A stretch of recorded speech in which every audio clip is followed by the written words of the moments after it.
நாமக்கல் மாவட்டம் பரமத்தி வட்டத்திலிருந்து உங்கள் கொடிக்கம்ப ஜோதிடர் சமுத்திரன் பேசுகிறேன்.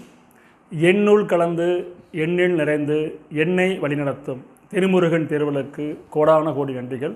ஆயிரக்கணக்கான ஜோதிட சுருதிகளையும் அதன் சூட்சமங்களையும் எனக்கு கற்றுத்தந்த எனது குருநாதர் சிங்களானந்தபுரம் எஸ் அருணாசையார் பொற்பாதங்களை பணிந்து வணங்கி மகிழ்கிறேன்.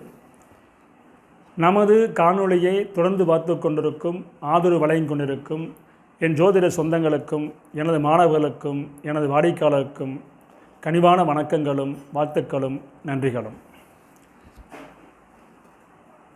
நாம் இந்த காணொளியில் காண இருப்பது வாகனம் எப்போது வாங்கக்கூடாது என்ற தலைப்பில் ஒரு சிறிய கருத்தை தெளிவாக தெரிந்து கொள்வோம்.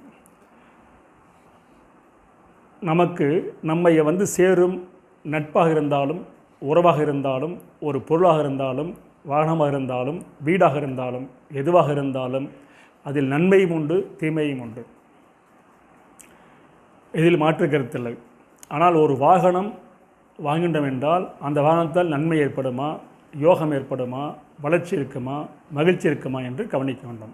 அல்லது அந்த வாகனம் வாங்கினால் விபத்து ஏற்படுமா, விரயம் ஏற்படுமா, துன்பம் ஏற்படுமா, மாரகம் ஏற்படுமா, இல்லை பொருள் விரயம் ஏற்படும் என்பதை கவனித்து செய்ய வேண்டும். இது ஸ்க்ரீனில் பாருங்கள். இது ஒரு ஆஞ்சாதகம், இளைஞன் தான். 1/1/2024 9:54 AM.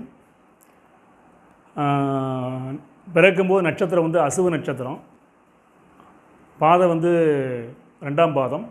கேதுசை 3 வருஷம் 11 மாதம் 20 நாள் இருக்க பிறந்திருக்காரு. கேதுசை முடிஞ்சு இப்போ சுக்கரசில் புதம்பத்தி ஓடிக்கிட்டு இருக்கு. 21/10/2026 முடியுது. லக்னம் பார்த்தீங்களா அவருக்கு கும்பலக்கணம். 2ல் செவ்வாய், லக்னத்துக்கு 3ல் சந்திரன் ராகு, லக்னத்துக்கு 5ல் சனி பகவான், மிதுனத்தில், சிம்மத்தில் குரு பகவான், தனுசில் சூரியன் புதன், மகரத்தில் சுக்கரன். இது ராசி நிலை. நவாம்சம் பார்த்தீங்களா விருட்சக லக்கணம். லக்கணத்தில் செவ்வாய் குரு ராகு, கும்பத்தில் சனி பகவான், ரிஷபத்தில் சந்திரன் புதன் கேது, மிதுன சுக்கரன், சிம்மத்தில் சூரிய பகவான். இது பிறந்தது நாமக்கல் மாவட்டம் தான்.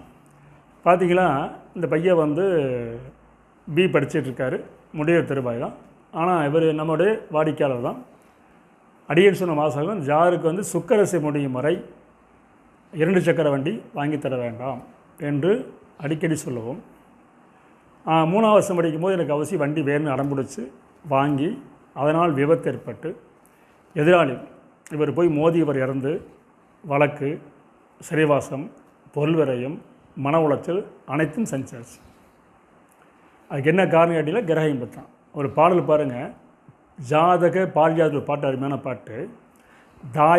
தாயார் தானத்தின் நாதன் தகு 12 சேர ஆயவன் அந்நிய தேசம் அல்லால் அந்நிய விட்டு வசிப்பான். தோய நாளுக்குடையோன் 6ல் 8ல் தேய்ந்து நிற்கில் தீயதாம் அதிகாரத்தில் அடிமையாய் தயங்கி வாழ்வான் அப்படின்னு பாட்டு இருக்கு. 4 வரி பாட்டு, அருமையான பாட்டு. நூலேருந்து எடுத்து படித்து பாருங்கள். அப்போ தாயாசனா 4ஆம் அதிபதினு அர்த்தம். 4ஆம் அதிபதி போய் 12ல் மறைஞ்சிட்டா அந்த ஜாதகன் வெளிநாட்டில் இருக்கலாம் அல்லது வெளியூர் இருக்கலாம். தன் அப்பா அம்மா விட்டு விலகி வேறு வீட்டில் இடத்துல வசிக்கிறதுக்கு வாய்ப்பு இருக்குது அப்படின்னு ஒரு பாடல். அப்போ ஜாதகம் பையனை வெளியே தங்க வைக்கின்னு சொன்னோம். கோயம்புத்தூரில் படித்தார். ஹாஸ்டலில் இருக்கும்போது பிரச்சனை இல்லை. வெளியே பசரோடு சேர்ந்து தங்கலாம் அப்படின்னு ஒரு ரூம் எடுத்து ஒரு தனியை சமைச்சு சாப்பிட்டு படுக்கிற மாதிரி அங்கே பிடிச்சி இடம் பிடிச்சி அங்கே போனதுக்கப்புறம் இந்த சம்பவம் நடந்தது. வாகனம் வேண்டாம் என்று வலியுறுத்தி சொல்லியும் வாங்கி சம்பவம் முடிஞ்சிருச்சு. பாருங்கள், 4ஆம் தேதி 12க்கு போனால் உள்ளூர் இருக்கக்கூடாது, வேறு வீட்டில் வசிக்கணும், வேறு நாட்டில் இருக்கலான்னு கணக்கு இருக்குது. அதே நேரத்தில் அந்த 4ஆம் தேதி சுக்கரனை வந்தால் வாகனம் வாங்கக்கூடாது, வாகனத்தால் விரையும் ஏற்படுங்கிறது ஒரு விதி. பாருங்கள், இது பாட சொல்லிட்டோம். ஒரு 5 சிறப்பான துணை விதி பார்த்தீங்களா. 7 சனி நடக்கும்போது புதிர் 7 சனி நடந்துகிட்டு இருக்குது. அப்போ 4ஆம் திசை வருது.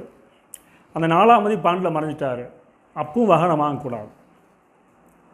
நல்லா புரிஞ்சுங்க. ஒரு ஜாருக்கு 7 சனி நடக்கும்போது, அது விரைச்சனி நடக்கும்போது, கண்டிப்பாக 7 சனியில் முதல் பாகம் நடக்கும்போது, நடந்துகிட்டு இருக்கும்போது 7 சனி நடக்கும்போது 4ஆம் திசை, இப்போ 4ஆம் திசை நடந்துக்கிட்டு இருக்குது, 7.5 வந்துடுச்சு. இல்லை கவனிங்க, 7.5 வந்தோடனே விபத்தையும் துன்பத்தையும் உயிர்ப்பலையும் கொடுத்துருச்சு. அது இப்படி எடுத்துக்கலாம். 4ஆம் திசை வந்து ஏழச்சனி வந்து இப்போ வருது, நடந்துருக்கும்போது 4 திசை நடக்குது, அப்பவும் துன்பம் வந்துடும். ரெண்டாக பிரிச்சுக்கலாம். எடுத்தோடனே முதல் பாயிண்ட்டு 4ஆம் திசை நடக்கும்போது 7 வந்தாலும் பாதிப்பு, ஏழச்சனி நடந்துட்டு இருக்கும்போது 4ஆம் திசை ஆரம்பித்தாலும் பாதிப்பு. முதல் இதில் வந்து வாகன விரயம், பொருள் விரயம், உயிர்ச்சை ஏற்படும்.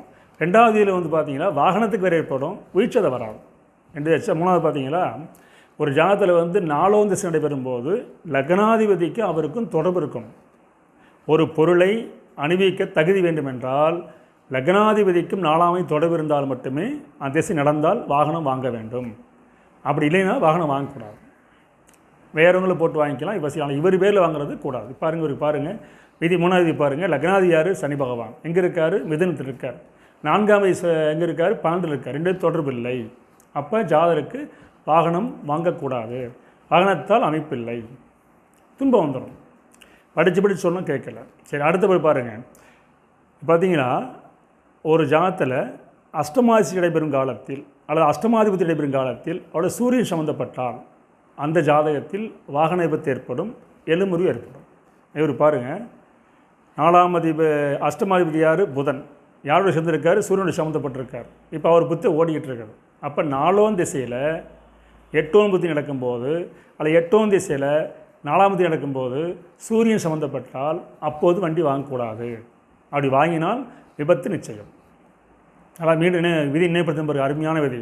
4ஆம் திசை 8ஆம் புத்தி, 8ஆம் திசை 4ஆம் புத்தி நடைபெறும் காலத்தில் அவருடைய சூரியன் சம்மந்தப்பட்டால் வாகனம் வாங்கக்கூடாது. அப்படி வாகனம் வாங்கினால் விபத்து ஏற்படும். அந்த விபத்தால் எலும்புறிவு ஏற்படும். அதனால் அரசு பகை வந்து சேரும். இவருக்கு விபத்தில் எதிராளி ஆள் முடிச்சிட்டாரு, இவருக்கு எலும்புறிவு ஏற்பட்டுருச்சு. இருந்தாலும் கேஸ் பதிவாகி நடந்துக்கிட்டு இருக்கு. கல்வியில் தடை, பொருள் விரயம், மன உளைச்சல், ஒரு உயிர் சேதம், பல துன்பத்தை அனுபவிக்கிறார். காரணம் விதி ஜெயிச்சனும் நான் சொல்லி கேட்கவே இல்லை. அடுத்து பார்த்தீங்களா, இன்னொன்று பார்த்தீங்களா, இவரை பொறுத்தளவு வந்து ஒருத்தருக்கு ஏழச்சி நடக்கும்போது பார்த்தீங்களா, அந்த சந்திரன் வந்து 4ஆம் வீட்டிற்கு 12 சந்திரன், அதாவது 3 சந்திரன் வந்து அவங்களுக்கு ஏழச்சி நடந்துச்சுன்னா 4ஆம் திசை நடந்ததுன்னா, இது முக்கியமான கோச்சார விதி, அற்புதமாக விதிங்க. ஒரு ஜாதகத்தில் லக்னத்துக்கு 3 சந்திரன் இருந்து அவங்களுக்கு 7 வரும் காலத்தில் 4ஆம் திசை நடந்தால் அவங்க செய்ய வேண்டிய ஒரே ஒரு வேலை, இடவிட்டு இடமாறணும். இடவிட்டு இடமாறும், ஊர் மாற்றம் செய்யலாம், பழைய சொத்தை குறைச்சி புது சொத்து உருவாக்கலாம். இதெல்லாம் பண்ணால் ஜெயிச்சிடலாம். அப்படி செய்யாமல் இருந்தாங்களா பல துன்பத்தை அனுபவிச்சாகணும். அது குறிப்பாக 4 துன்பம்: உயிர்ச்சேதம், பொருள் விரயம், அவமானம், அரசாங்க தடை ஏற்பட்டாகும்.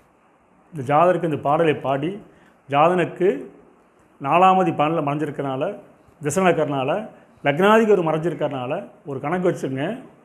ஒரு கிரகம் லக்னத்துக்கு மறைந்து லக்னாதிக்கு மறைந்து விட்டால் அந்த திசையால் ஜாதனுக்கு நன்மை இல்லை, யோகம் இல்லை. அந்த காரகம் சம்மந்தப்பட்ட விஷயத்தை தடை ஏற்படுது. இப்போ 4ஆம் அதிகாரிச்சிங்களா, கல்வியில் தடை வந்துருச்சு, சுகத்தில் தடை வந்துருச்சு, சொந்த வீட்டில் கூடியெல்லாம் வெளியே அங்கே வெளியில் தங்கி படித்தார், இத்தனையும் கொடுத்துரும்.